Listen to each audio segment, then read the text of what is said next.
Meron tayo ngayon customer na Tracer 900 GT. Ang gagawin natin dito is change oil, tapos replacing yung engine muna natin siya bago tayo mag change oil. Yan, haluan natin siya ng matchitay, replacing.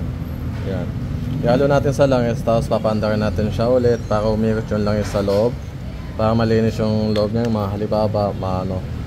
So, buhos na natin siya. Yan. Ihalo natin sa langis, guys. Buhos natin lahat to. Tapos pandarin natin siya para yung lahat ng alibaba dun sa loob is iano niya, ilalabas niya.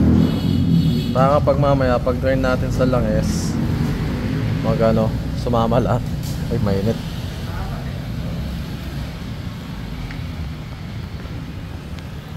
Ano, nagpapalo nga kita.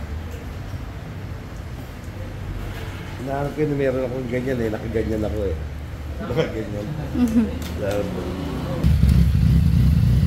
Paikutin natin yung ano, papaikutin natin yung langis sa ano, para magalo yung replacing engine. Mamaya pakita natin yung langis kung ano ulit yung ilalabas.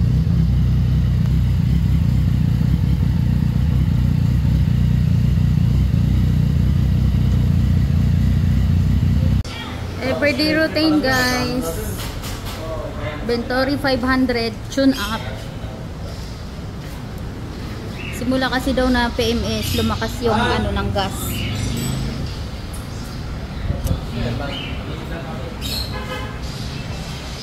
Tapos ito naman ay Dominar na lubog sa baha. Ayan, guys. Ayun, T-Max overall. Patapos na siya, guys. Patapos na yan. Meron tayong video niyan na nakababa yung makina. Ito naman Yamaha R1.